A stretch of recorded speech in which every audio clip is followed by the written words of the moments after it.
Continuity, फटाफट पिछली बार से आगे चलिएगा।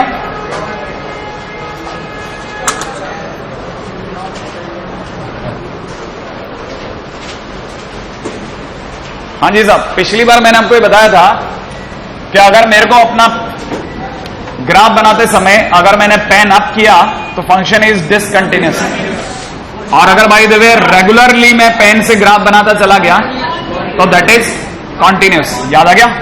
मैंने आपको ये बताया था लेमैन लैंग्वेज में हम लोग इस तरह सोचते हैं। याद आया या नहीं याद आया? आम आदमियों की जुबान में हम लोग पेन अप पेन डाउन से सोचते हैं। नेक्स्ट पॉइंट की अगर बात करी जाए तो इसके बाद में दूसरा, मैंने शायद अगर मैं गलत नहीं हूं तो आपको बता के चला गया था कि एक फंक्शन अपने आप में कंटिन्यूअस कब होता है, जब उसका LHL equal to RHL equal to, ठीक है ना, तो वो कहलाता है कंटिन्यूटी, है ना, at a point. x is equal to a पर अगर मेरे को कंटिन्यूटी चेक करनी है तो मैं कहूंगा x इजिकल टू ए पर अगर मेरा FA plus is equal to FA minus is equal to F of A आ गया तो मैं कहूंगा फंक्शन इज कंटिन्यूअस। इसे दुनिया वाले LHL equal to RHL equal to value of function कहते हैं। याद आया आपको? Value of function. अच्छा, किसी को याद है LHL इक्वल टू RHL होते ही लिमिट एग्जिस्ट कर जाती है, और अगर लिमिट एग्जिस्ट कर जाती है तो हम लोग कहेंगे limit x tends to A fx दुनिया में एग्जिस्ट कर गया, और ये वैल्यू ऑफ फंक्शन के बराबर माने it is equivalent to F of A। याद आया? लव इक्वल टू फीवर, ठीक है ना, है ना, लव माने limiting value equal to value of function, value of function या फंक्शनल वैल्यू। एनीवे, यहां तक की बात जितनी भी मैंने करी, अब इस बात में एक बहुत ही पिन पॉइंटेड बात मेरे को अब करनी बाकी है, जिसे आप वैल्यू ऑफ फंक्शन कहते हैं ना, ये तीनों ना केवल बराबर होने चाहिए बल्कि फाइनाइट भी होने चाहिए। कैसे? कल को मान लो आपने किसी लिमिट का आंसर इनफाइनाइट निकाला और फंक्शन की वैल्यू भी इनफाइनाइट आ गई और आप बराबर ले आए कि देखो सर दोनों इनफाइनाइट आ गए ना, अभी बराबर है, ले लो सर इन्हें, है कि नहीं? नहीं, दोनों फाइनाइटली बराबर होने चाहिए। माने इसका आंसर अगर 2 आ रहा है, इसका 2 आ रहा है, इसका 2 आ रहा है, चलेगा, लेकिन अगर इसका इनफाइनाइट, इसका इनफाइनाइट, इसका इनफाइनाइट आ रहा है, नहीं चलेगा, ठीक है ना। तो सबसे important point we should add that is that they all should be finite. ये बिल्कुल पिछली बार की बात खत्म, राइट है?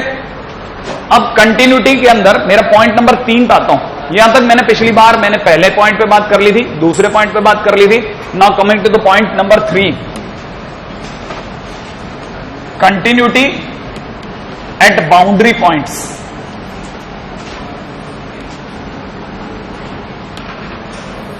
ठीक है? If a function is continuous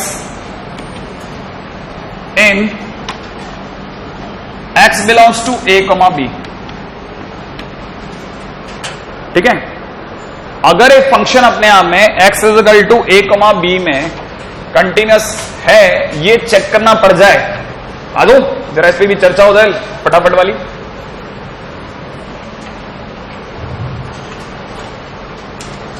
अगर एक function x belongs to a, b में कंटिन्यूअस है तो जरा सोचने की बात क्या है? कितने लोग ये जानते हैं कि इसमें एक्चुअली में ये कहां से कहां तक में बात हो रही है? a से b तक, a से b तक में बात हो रही है। इसकी लेफ्ट बाउंड्री कौन सी है? राइट बाउंड्री कौन सी है? b। इसका मतलब इसके बाउंड्री पॉइंट्स हुए a एंड b। तो कहने का मतलब ये कि here then we have 2 boundaries. फटाफट लिखते चला, वी हैव 2 बाउंड्रीज। कौन कौन सी 2 boundaries? First one is left boundary,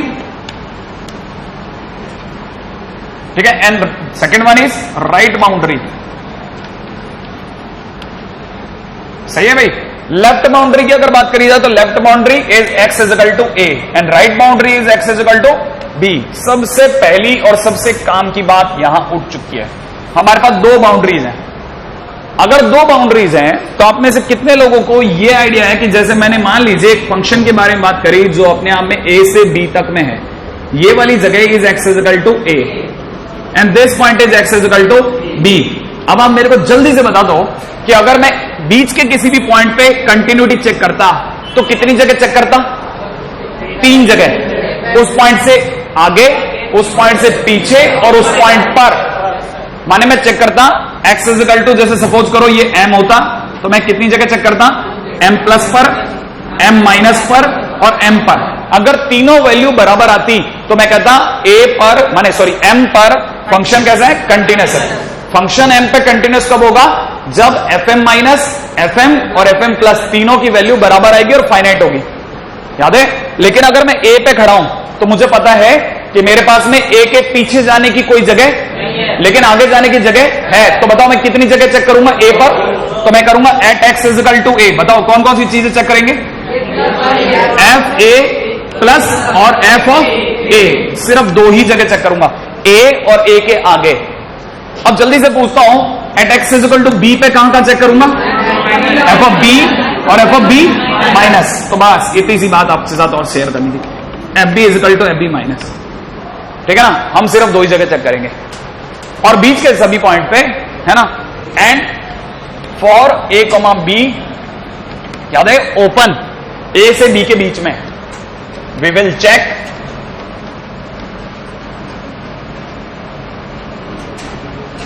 eight 3 points fm is equal to fm plus is equal to fm minus. सही है। तीसरा पॉइंट फटाफट आ जाओ, बाउंड्री पॉइंट भी हो गया।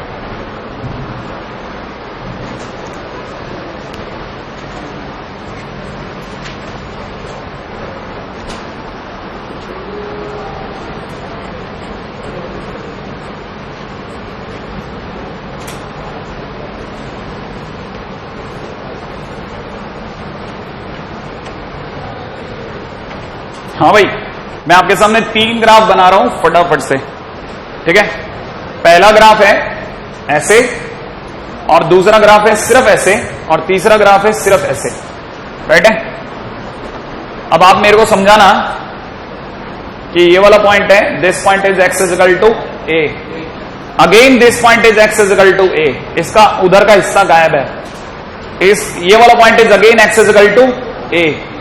हाँ भाई, मुझे बताइएगा ग्राफ ही ऐसे हैं, मैंने चेंज नहीं किया, ग्राफ ही ऐसे हैं, पहला दूसरा तीसरा। ये a पर जो हाइट है, ठीक है ना, जिसे आप f ऑफ a कहते हैं, that is l, again this height is l, again this height is l, right है। अब मुझे बताइए कि अगर मुझे इसमें कंटिन्यूटी चेक करनी है तो कितनी जगह होगी, कौन कौन सी जगह, f of a is equal to f of a plus is equal to f of a minus, इधर वाले में f के a के लिए बोलो f ऑफ a प्लस, और इधर वाले में f ऑफ a और f ऑफ a माइनस, क्योंकि डोमेन में है ही नहीं, ठीक है ना। डोमेन में a के आगे की जगह नहीं है, उसमें a के पीछे की जगह नहीं है। क्या मुझे कहने की जरूरत है कि कंटिन्यूटी हमेशा डोमेन में चेक करते हैं अलग से, ये अपने आप समझ में आ गई बात, है ना। तो पूरे कहानी में अपन रिमार्क लिख लेते हैं, we check continuity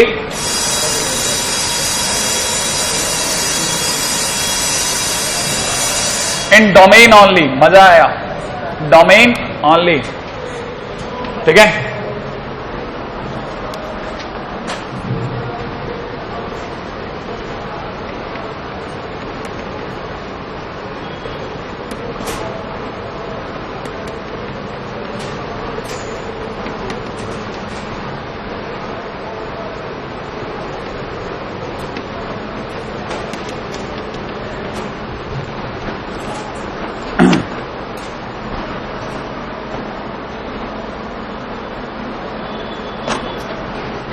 हाँ भाई, बस मुश्किल से 1 मिनट और। मैंने एक क्वेश्चन लिखा है, F x is equal to X upon mod X when X is not equal to 0 and 0 when X is equal to 0, check continuity at X is equal to 0, ठीक है ना। ग्रेटेस्ट इंटीजर, सॉरी, है ना, greatest integer x. हाँ भाई, तो check continuity at X is equal to 0, सही है। Before entering into any other thing, पहली चीज समझना, मुझे अगर कंटिन्यूटी चेक करनी है, कहां पर चेक करनी है, 0 पर। इसका मतलब मुझे कितनी चीजें चेक करनी है, 0, 0 प्लस और 0 माइनस। तो एक का मतलब पहले तो मैं LHL चेक कर लूं, और दूसरा फिर मैं RHL चेक कर लूं, और अगर बाय द वे ये दोनों बराबर आ गए तब मैं आगे प्रोसीड करूंगा, वरना मैं यही मना कर दूंगा। क्या मेरी बात समझ में आई? मैं आगे प्रोसीड ही नहीं करूंगा। LHL का मतलब हुआ x की जगह कितना, 0 माइनस h, और इधर RHL का मतलब x is equal to 0 plus h। जल्दी सोच के जवाब देना, x की जगह 0 माइनस h। अच्छा, फंक्शन कौन सा लूंगा, ऊपर वाला श्योर है? क्यों?